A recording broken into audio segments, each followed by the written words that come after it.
So part 3, as we know from part 1 and 2, no key on the rotor. New rotor and new stator ordered from TMS, correct tab washer fitted. The rotor is torqued down in accordance to the Triumph workshop.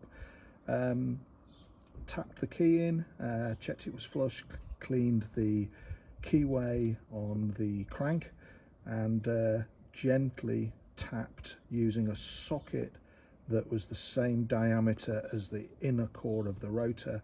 Tapped her on and made sure she was flush, and then torqued her down and used the tab washer.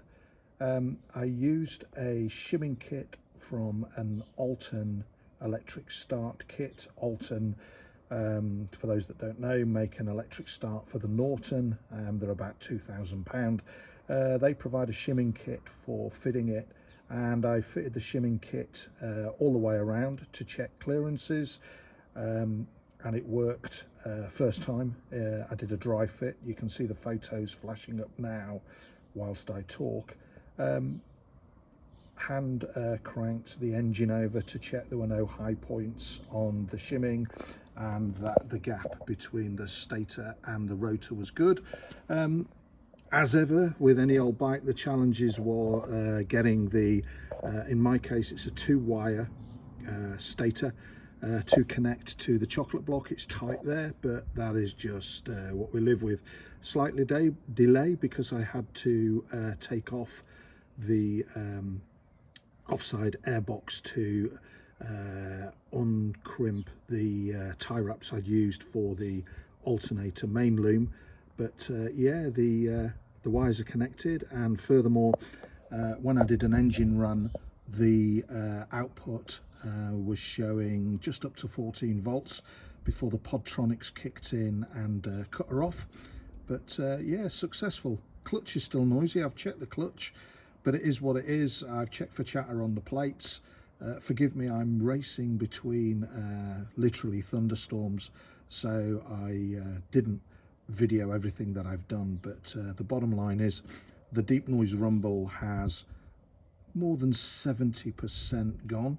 I think with these old British classic motorcycles, you can literally end up spending all of your free time chasing rattle and bumps and knocks that don't exist. I've checked the crank for both free play vertically and horizontally, and I'm happy with what I found.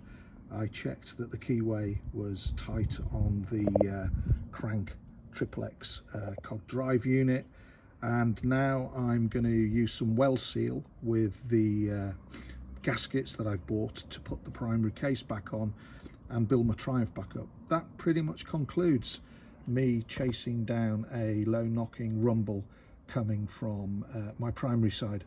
I think compared to my Norton, the Triumph is a higher revving engine, and I tend to forget that even when I've reconditioned and dynamically balanced the crank, these engines are, by any description, quite noisy, and one can end up spending all of their spare time and money, not that many of us have got any spare money these days, but chasing knocks and noises. And I'm happy that from a primary side, my Triumph T140 is safe to ride.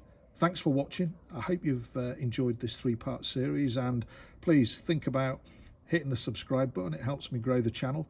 And if you can't hit the subscribe button, please think about hitting the like button. It encourages me to record these small series that show a madman trying to chase down a rumble and a noise on an old British classic motorcycle. Thanks for watching. Ride safe.